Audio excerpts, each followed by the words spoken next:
നമ്മൾ കുട്ടിക്കാലം മുതൽ മഹാഭാരത കഥകൾ കേൾക്കുമ്പോഴും കാണുമ്പോഴുമെല്ലാം നമുക്കൊരു കൗതുകം തോന്നിയിട്ടുള്ളത് ഇതിലെ ആയുധങ്ങളും അതുപോലെ തന്നെ തേരുകളുമൊക്കെയാണ്. അതുകൊണ്ട് തന്നെ ഇന്ന് ഈ വീഡിയോ മഹാഭാരതത്തിലെ ചില മഹാരഥന്മാരുടെ തേരുകളെക്കുറിച്ചും അതുപോലെ തന്നെ ആയുധങ്ങളെക്കുറിച്ചുമൊക്കെയാണ്.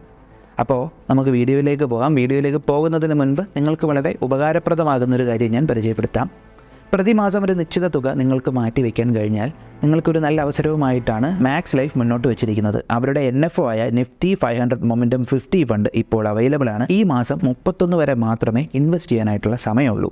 ലിങ്കും കാര്യങ്ങളും എല്ലാം ഞാൻ ഡിസ്ക്രിപ്ഷൻ ബോക്സിൽ കൊടുത്തേക്കാം. ഈ ഒരു ഫണ്ടിൻ്റെ പ്രത്യേകത എന്ന് പറയുമ്പോൾ ലാർജ് സ്മോൾ മിഡ് ക്യാപ്പ് കമ്പനികൾ വരുന്ന 500 കമ്പനികളുടെ ലിസ്റ്റിലെ ടോപ്പ് 50 കമ്പനികളിലാണ് ഇൻവെസ്റ്റ് ചെയ്യുന്നത്. അതുകൊണ്ട് തന്നെ പോളിസി ഹോൾഡേഴ്സിൻ്റെ ലോങ് ടേം ഇൻവെസ്റ്റ്മെൻറ്റ് ഗോളുകൾ മീറ്റ് ചെയ്യാൻ ഇത് ഒരുപാട് ഹെൽപ്പ് ചെയ്യുന്നുണ്ട്.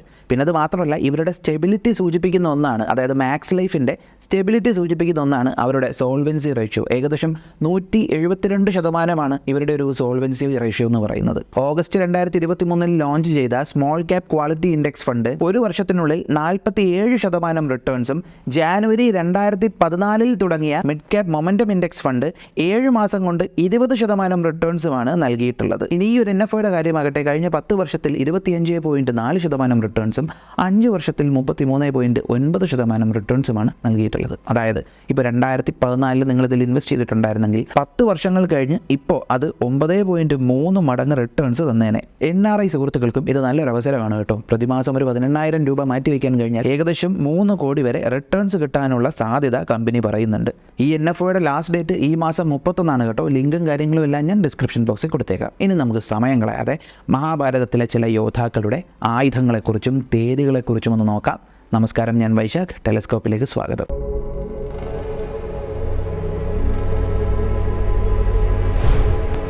മഹാഭാരതത്തിലെ ഈ ടോപ്പ് ലെവൽ യോദ്ധാക്കളെല്ലാം മഹാരഥന്മാർ എന്നൊക്കെയാണല്ലേ വിളിക്കാറ്. അപ്പോൾ തന്നെ നമുക്കറിയാം ഇവരുടെ ഈ ഒരു ഫൈറ്റിൽ രഥത്തിന് വളരെ പ്രാധാന്യമുണ്ടെന്ന് അല്ലേ.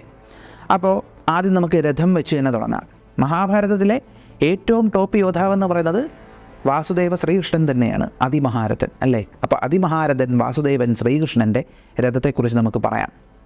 ഈ ഒരു രഥം എന്ന് പറയുമ്പോഴത്തേക്കും മഹാഭാരതത്തിലെ ഏറ്റവും ലക്ഷണമൊത്ത രഥങ്ങളിൽ ഒന്നാണെന്നാണ് പറയുന്നത്. കാരണം സാധാരണ രഥങ്ങളിൽ 2ഉം 4ഉം ചക്രങ്ങളാണെങ്കിൽ ഈ രഥത്തിൽ അതിനെക്കാട്ടി ചക്രങ്ങളുണ്ടെന്നാണ് പറയുന്നത്. പിന്നെ അത് മാത്രമല്ല, എത്രയെത്ര ആയുധങ്ങൾ യുദ്ധത്തിന് ആവശ്യം വരുമോ അതെല്ലാം ആ രഥത്തിനുള്ളിൽ ഈസി ആയിട്ട് സ്റ്റോർ ചെയ്യാൻ പറ്റുമെന്നാണ് പറയുന്നത്. വളരെ ശക്തമായിട്ടുള്ള വായുവേഗത്തിൽ സഞ്ചരിക്കാൻ കഴിയുന്ന 4 ശ്വേത നിറത്തിലുള്ള വെള്ള നിറത്തിലുള്ള കുതിരകളെ പൂട്ടിയ തേരിലാണ് അതിമഹാരഥനായ വാസുദേവൻ ശ്രീകൃഷ്ണൻ നിന്ന് യുദ്ധം ചെയ്യുന്നത്. അതുപോലെ തന്നെ ഈ ഒരു രഥത്തിൻ്റെ ഒരു പ്രത്യേകത എന്ന് പറയുമ്പോൾ ഇതിൻ്റെ കൊടിയാണ്. കൊടി വന്നിട്ട് നമ്മൾ പലതിലും കാണുന്നത് പോലെ മയിൽപീലിയല്ല, ഗരുഡനാണ് ധ്വജമടയാളമായിട്ട് നിൽക്കുന്നത്. അതുകൊണ്ട് തന്നെ കൃഷ്ണന് ഗരുഡധ്വജൻ എന്നൊരു പേരും കൂടെയുണ്ട്. അടുത്ത് നമുക്ക് അർജുനൻ്റെ തേരിനെ കുറിച്ച് പറയാം. അർജുനൻ്റെ തേരെന്ന് പറയുമ്പോൾ ഒട്ടുമിക്ക എല്ലാ ആളുകളും ഓർമ്മിക്കുന്നത് മഹാഭാരത യുദ്ധഭൂമിയിൽ കൃഷ്ണൻ തെളിച്ച അർജുനൻ്റെ ആ ഒരു അഗ്നിദേവൻ കൊടുത്ത തേരാണ്. അപ്പോൾ അതിനെക്കുറിച്ച് തന്നെ ആദ്യം പറയാം. അപ്പോൾ ഈ തേരിൻ്റെ പ്രത്യേകത നമുക്കറിയാം. തേരിൻ്റെ കൊടിയെന്ന് പറയുമ്പോഴത്തേക്കും ഹനുമാനാണ് തേരിൻ്റെ കൊടിയടയാളമായിട്ടിരിക്കുന്നത്. അപ്പോൾ കപിധ്വജൻ എന്നൊരു പേരും കൂടെ അർജുനനുണ്ട്. ഇവിടെ ഒരു കൺഫ്യൂഷൻ വരുന്നുണ്ട് കേട്ടോ. കൃഷ്ണൻ്റെ തേരിൻ്റെ പേര് നന്ദഘോഷമാണെന്ന് പറയുന്നുണ്ട്, അർജുനൻ്റെ തേരിൻ്റെ പേര് കപിധ്വജം എന്നാണെന്നും പറയുന്നുണ്ട്. പക്ഷേ ചില സ്ഥലങ്ങളിൽ അർജുനൻ്റെ തേര്, അതായത് അഗ്നിദേവൻ കൊടുത്ത തേരിൻ്റെ പേരാണ് നന്ദഘോഷമെന്നും പറയുന്നുണ്ട്. അപ്പോൾ ഇതൊരു കൺഫ്യൂഷനാണ്. ഇത് തിരിച്ച് അറിയാവുന്നവരുണ്ടെങ്കിൽ ഉറപ്പായിട്ടും കമൻറ്റ് ചെയ്യുക. അപ്പോൾ അർജുനൻ്റെ കപിധ്വജമുള്ള ആ ഒരു തേര്, അർജുനൻ്റെ കൊടിയടയാളമാണ് ഹനുമാൻ. അപ്പോൾ അതിന് പിന്നിൽ ഒരുപാട് ഒരു തത്വമൊക്കെ ഉണ്ട് കേട്ടോ, അല്ല ലൈക്ക് ഒരു ഫിലോസഫിക്കൽ മീനിങ് ഒക്കെ ഉണ്ട്. നമുക്ക് പിന്നെ നോക്കാം. അപ്പോൾ ഈ ഒരു അർജുനൻ്റെ ഈ ഒരു തേര് നമ്മൾ പലതിലും കാണുന്നത് പോലെ ചെറിയ ഒരാൾക്ക് നിൽക്കാൻ പോലും പറ്റാത്ത തേരല്ല അർജുനൻ്റെ തേര്. സാമാന്യം നല്ല വലിയൊരു സാധനമാണ്. ആ തേരിലെല്ലാം കൊള്ളും. എല്ലാം വെച്ചിങ്ങനെ ഗേദ, വാള്, മഴു, കുന്തങ്ങൾ ഇതെല്ലാം വയ്ക്കാനുള്ള സ്ഥലം ആ തേരിലുണ്ട്. അപ്പോൾ ഈ തേരിൻ്റെ മറ്റൊരു പ്രത്യേകത എന്ന് പറയുമ്പോഴത്തേക്കും കൃഷ്ണൻ്റെ തേരിനെക്കുറിച്ച് പറഞ്ഞതുപോലെ തന്നെ സൂര്യനെപ്പോലെ തിളങ്ങുന്ന തേരാണ്. അത്രത്തോളം ഫർണിഷ്ഡാണ്. പിന്നെ അത് മാത്രമല്ല, അർജുനൻ്റെ കൊടിയുടെ പ്രത്യേകതയും ഇതുപോലെ തന്നെ നല്ല തിളക്കമുള്ള കൊടിയാണ്. മറ്റൊരു കാര്യം എന്ന് പറയുമ്പോഴത്തേക്കും ഈ തേര് ചന്ദ്രദേവൻ ഉപയോഗിച്ച തേരാണ്. ചന്ദ്രദേവൻ ഒരു യുദ്ധത്തിൽ ഉപയോഗിച്ച തേരാണ് അർജുനൻ്റെ ഈ ഒരു പ്രത്യേകതയുള്ള തേര്. ഇനി അടുത്ത പ്രത്യേകത എന്ന് പറയുമ്പോഴത്തേക്കും ഈ തേരിൽ പൂട്ടിയേക്കുന്ന കുതിരകളുണ്ടല്ലോ, സാധാ മനുഷ്യരുടെ ലോകത്തിലുള്ള കുതിരകളല്ല, ഗന്ധർവന്മാരുടെ സ്ഥലത്തുനിന്ന് കൊണ്ടുവന്നേക്കുന്ന കുതിരകളാണ്. അതുകൊണ്ട് തന്നെ അവയ്ക്ക് അതിൻ്റേതായിട്ടുള്ള പ്രത്യേകതയുണ്ട്. ഈ കുതിരകളുടെ എല്ലാം കഴുത്തിൽ തന്നെ സ്വർണ്ണമാലയുണ്ട്. സ്വർണ്ണം കൊണ്ടുള്ള പടച്ചട്ട കുതിരകളുടെ ദേഹത്തിട്ടിട്ടുണ്ട്. ഇവയെ പൂട്ടി വായുവേഗത്തിൽ സഞ്ചരിക്കാൻ കഴിയുന്ന ഈ കുതിരകളെ പൂട്ടിയാണ് ഈ തേര് പോകുന്നത്.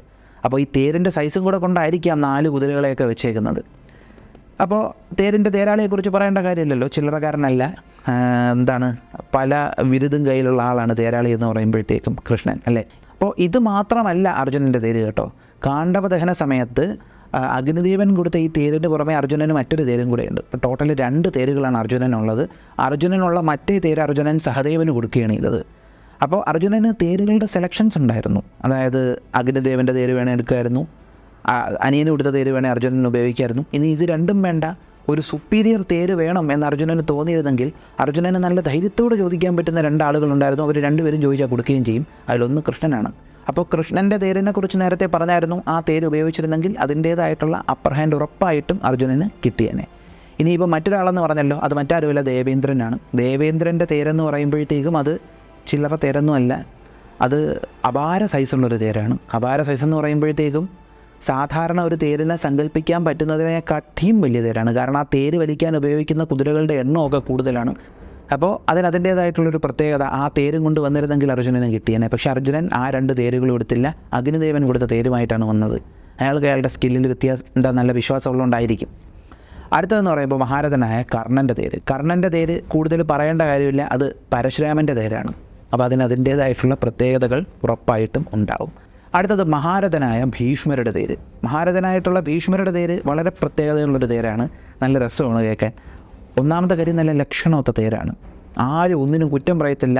യുദ്ധഭൂമിയിൽ വെൽ പെർഫോമിംഗ് ആയിട്ടുള്ള നല്ലൊരു തേരാണ്. അങ്ങനെ പെട്ടെന്ന് ഇളകിയൊന്നും പോകത്തില്ല. നല്ല ശക്തമായിട്ടുള്ള ചക്രങ്ങളൊക്കെയാണുള്ളത്. തേരിൻ്റെ നിറം വന്നിട്ട് വെളുത്ത നിറമാണ്. ഈ തേരിൽ പൂട്ടിയേക്കുന്ന കുതിരകളുടെ നിറം വെളുത്ത കുതിര. ഇനി ഭീഷ്മരുടെ ആയുധങ്ങൾ, വില്ല് വെളുത്ത നിറത്തിലുള്ള വില്ല്, വാള് വെള്ളപ്പിടിയുള്ള വാള്. ഇനി ഭീഷ്മരുടെ ഡ്രസ്സിങ് നോക്കുകയാണെങ്കിലോ, ഭീഷ്മർ വെള്ള പട്ട് വസ്ത്രമാണ് എടുത്തത്. ഭീഷ്മരുടെ പടച്ചട്ട വന്നിട്ട് വെള്ള നിറത്തിലുള്ള പടച്ചട്ട, അതായത് വെള്ളി നിറത്തിലുള്ള പടച്ചട്ട. ചില സ്ഥലങ്ങളിൽ വെള്ള തലപ്പാവ് വയ്ക്കുമെന്ന് പറയാറുണ്ട്. വെള്ളത്താടി, വെള്ളമുടി, വെള്ളമീശ. എനിക്ക് തോന്നുന്നു ഫുള്ള് വെള്ളമായിട്ട് കണ്ണടിച്ചു പോകാതിരിക്കാനായിട്ടായിരിക്കും ഈ വെള്ളത്തേരിലുണ്ടല്ലോ അതിൽ കടുവത്തോല് കൊണ്ട് പൊതിഞ്ഞിട്ടുണ്ട്. ഇത് ഒരുപാട് യോദ്ധാക്കളുടെ രഥങ്ങളിൽ ചെയ്യുന്നുണ്ട് കേട്ടോ. എനിക്ക് തോന്നുന്നു കൃപാചാര്യരുടെ രഥത്തിലും ദ്രോണാചാര്യരുടെ രഥത്തിലുമെല്ലാം കടുവത്തോല് കൊണ്ടിങ്ങനെ അലങ്കരിച്ചിട്ടുണ്ട്. അപ്പോൾ ഭീഷ്മരുടെ രഥം പോലെ തന്നെ ക്വാളിറ്റിയുള്ള രഥങ്ങൾ തന്നെയാണ് ദ്രോണരുടെയും കൃപാചാര്യരുടെയും ഒക്കെ തേരുകൾ. അപ്പോൾ മഹാഭാരതത്തിൽ ഒട്ടുമിക്ക മെജോറിറ്റി ആയിട്ടുള്ള യോദ്ധാക്കളുടെയൊക്കെ തേരിനെക്കുറിച്ച് പറഞ്ഞു അല്ലേ. അപ്പോൾ ഞാൻ ചോദിക്കട്ടെ, മഹാഭാരതത്തിലേക്ക് വെച്ച് കൃഷ്ണൻ്റെ രഥം അങ്ങോട്ട് മാറ്റി നിർത്തിയാൽ മഹാഭാരതത്തിലെ ഏറ്റവും ബെസ്റ്റ് രഥം ആരുടെയാണ്? ഇത് പറയുമ്പോഴത്തേക്ക് എല്ലാവരും മെയിനായിട്ട് കുരുക്ഷേത്ര ഭൂമിയിലുണ്ടായിരുന്ന മഹാരഥന്മാരെ മാത്രമേ ആലോചിക്കുകയുള്ളൂ. അല്ല, എല്ലാവരും മിക്കവാറും പറയും അർജുനൻ്റെ രഥമായിരിക്കും. കാരണം യുദ്ധത്തിൻ്റെ അവസാന ദിവസം വരെ ആ രഥം നിന്നില്ലേ, അല്ലേ? അപ്പോൾ എല്ലാവരും അങ്ങോട്ടൊക്കെ ചിന്തിക്കുകയുള്ളൂ. ഇവരാരുടെയല്ല. മഹാഭാരതത്തിലെ ഏറ്റവും ലക്ഷണമൊത്ത പവർഫുള്ളായിട്ടുള്ള രഥം എന്ന് പറയുന്നത് അത് ജരാസന്ധൻ്റെ രഥമായിരുന്നു. ഈ രഥം ജരാസന്ധനെ കൊന്നതിന് ശേഷം കൃഷ്ണൻ എടുത്തുകൊണ്ട് വരുന്നുണ്ട്. അതിൽ ഭീമാർജുനന്മാരെ കയറ്റി നിർത്തിക്കൊണ്ട് കൃഷ്ണനാണ് ആ തേര് തെളിച്ചുകൊണ്ട് വന്നത്. അപ്പോൾ ജരാസന്ധൻ്റെ ഈ ഒരു രഥത്തിൻ്റെ പ്രത്യേകത എന്താണ്? പ്രത്യേകത എന്ന് പറയുമ്പോഴത്തേക്കും ഇത് ദേവനിർമ്മിതമായിട്ടുള്ള ഒരു രഥമാണ്. അപ്പോൾ ദേവനിർമ്മിതമായിട്ടുള്ള രഥമാണ്, നല്ല ലക്ഷണമൊത്ത രഥമാണ്, നല്ല തിളക്കം, സൂര്യനെപ്പോലെ തിളങ്ങുന്ന രഥമാണെന്നാണ് പറയുന്നത്. അപ്പോൾ ദൂരെ നിന്ന് വരുമ്പോൾ തന്നെ അതിങ്ങനെ ഒരു ആളുകൾക്ക് ദൂരെ നിന്ന് തന്നെ കാണുമ്പോൾ മനസ്സിലാവും. പിന്നെ അത് മാത്രമല്ല, അലങ്കരിക്കാനായിട്ട് ഒരുപാട് സംഭവങ്ങൾ ഈ ഒരു രഥത്തിലുണ്ട്. പിന്നെ അത് മാത്രമല്ല, അപ്പോൾ ക്യൂട്ടായിട്ട് തോന്നും. ക്യൂട്ടല്ല, ഈ രഥം വരുമ്പോൾ കേൾക്കുന്ന ശബ്ദം കേട്ടാൽ ശത്രുക്കൾ പേടിച്ചു പോകും. ഈ കാർമേഘം ഇരമ്പുന്ന ശബ്ദമാണ് ഈ തേരിൻ്റെ ചക്രം കറങ്ങുമ്പോൾ ഉണ്ടാകുന്നതെന്നാണ് പറയുന്നത്. പിന്നെ അത് മാത്രമല്ല, ഈ തേരിൻ്റെ മറ്റൊരു പ്രത്യേകത എന്ന് പറയുമ്പോഴത്തേക്കും ഇതാണ് മെയിൻ പ്രത്യേകത എന്ന് പറയുന്നത്. ഈ തേര് നേരത്തെ ഉപയോഗിച്ചിട്ടുള്ള ആളുകളെന്ന് പറയുമ്പോൾ ഒന്ന് ഇന്ദ്രനും അതുപോലെ മഹാവിഷ്ണുവാണ്. ഇന്ദ്രനും മഹാവിഷ്ണുവും കൂടെ ഉപയോഗിച്ച തേരാണ്. അപ്പോൾ അതിൻ്റേതായിട്ടുള്ള പ്രത്യേകതയുണ്ട്. അപ്പോൾ ഇപ്പോൾ ആ തേരെടുത്തുകൊണ്ട് പോകുന്നത് അതിമഹാരഥി വാസുദേവൻ ശ്രീകൃഷ്ണൻ. അപ്പോൾ ശ്രീകൃഷ്ണൻ ഈ തേരെടുത്തുകൊണ്ട് പോയ സമയത്ത് മനസ്സുകൊണ്ട് സ്മരിച്ച് ഗരുഡനെ വിളിച്ച് ആ ഒരു തേരിൻ്റെ കൊടിയിൽ ഗരുഡനെ ഇരുത്തുകയും ചെയ്തു. എന്നിട്ട് ഈ ഒരു തേരുണ്ടല്ലോ നേരെ കൊണ്ട് പാണ്ഡവർക്ക് കൊടുത്തു. പിന്നെ ആ തേര് എന്തുകൊണ്ട് അവർ മഹാഭാരത യുദ്ധഭൂമിയിൽ എടുത്തില്ല, കുരുക്ഷേത്ര യുദ്ധഭൂമിയിൽ കൊണ്ടുപോയില്ല? കാരണം എന്തുകൊണ്ടാണ്? അന്ന് അവിടെ ഒരു ഗംഭീര ഗെയിം നടത്തിയല്ലോ. ആ ഗെയിമിൽ ശകുനിയും ദുര്യോധനനും കൂടെ അടിച്ചു മാറ്റി. അതെ, മാമനും അനന്തരവനും കൂടെ ഇത് അടിച്ചു മാറ്റിയിട്ട് സൂക്ഷിച്ചു വെക്കുകയല്ലേ ഇത്, സാധനം നശിപ്പിച്ച് കളഞ്ഞെന്ന് തോന്നുന്നു. ഇല്ലെങ്കിൽ അതും എടുത്തുകൊണ്ട് യുദ്ധഭൂമിയിൽ വരണ്ടേ? ചിന്തിച്ചില്ല. ഇനി രഥത്തിൻ്റെ കാര്യം പറയുമ്പോഴത്തേക്കും മറ്റൊരു കാര്യം കൂടെ പറയണം കേട്ടോ. കൃഷ്ണൻ്റെ രഥത്തിൽ പൂട്ടിയേക്കുന്ന 4 കുതിരകൾ വളരെ ഫേമസാണ്. അവരൊരുപാട് യുദ്ധം കണ്ടിട്ടുള്ള കുതിരകളാണ്. ആ കുതിരകൾക്കും പേരുകളുണ്ട്. സുഗ്രീവൻ, വലാഹകൻ, മേഘപുഷ്പൻ, ശൈബ്യൻ എന്നാണ് ആ കുതിരകളുടെ പേര്. അപ്പോൾ ഇതൊക്കെയാണ് മഹാഭാരതത്തിലെ മെയിനായിട്ടുള്ള രഥങ്ങൾ. ഇനി നമുക്ക് ആയുധങ്ങളിലേക്ക് പോവാം. ഇൻട്രസ്റ്റിംഗ് പാർട്ടല്ലേ. മഹാഭാരതം എന്ന് പറയുമ്പോൾ തന്നെ എല്ലാവരുടെ മനസ്സിലും ആദ്യം ഓർമ്മ വരുന്നത് വില്ലുകളാണ്. ആദ്യം അർജുനൻ്റെ വില്ലാണ്. ഒരുപാട് തവണ കേട്ടിട്ടുണ്ട് ഗാന്ധീവം. ഈ ഒരു വില്ലിൻ്റെ പ്രത്യേകത എന്ന് പറയുമ്പോഴത്തേക്കും എന്താണ്? വളരെ മനോഹരമായി അലങ്കരിച്ച് 100 സ്വർണ്ണ പൊട്ടുകളുള്ള, സ്വർണ്ണ വക്കുകളുള്ള, നല്ല വെൽ ക്രാഫ്റ്റഡ് ആയിട്ടുള്ള, നല്ല കട്ടിയുള്ള 6 ക്യൂബിറ്റ്, അതായത് 2.7 മീറ്ററിനെക്കാട്ടിയും, അതായത് 2.7 മീറ്ററോളം നീളം വരുന്ന അത്രത്തോളം വലിയൊരു വില്ലാണ് അർജുനൻ്റെ വില്ലെന്ന് പറയുന്നത്. 108 ഞാണുകളാണ് ഈ ഒരു വില്ലിലുള്ളത്. അപ്പോൾ വളരെ പ്രത്യേകതയുള്ള വില്ലാണ്. ഒരുപാട് ആയുധങ്ങൾ നേരിടാൻ പറ്റും. അങ്ങനെ ഒരുപാട് പ്രത്യേകതകളെല്ലാം ഗാന്ധീവത്തിനുണ്ട്. അപ്പോൾ അർജുനൻ്റെ വില്ലിനെ കുറിച്ച് പറയുന്ന സമയത്ത് നമ്മൾ മറ്റൊരാളുടെ വില്ലിനെ കുറിച്ച് പറഞ്ഞേ പറ്റുള്ളൂ. ആരാണ്? മഹാരഥനായ കർണൻ്റെ വില്ല്. ഈ വില്ലിൻ്റെ പേരെന്ന് പറയുമ്പോഴത്തേക്കും വിജയമാണ്. വളരെ പ്രസിദ്ധമായിട്ടുള്ളൊരു വില്ലാണ്.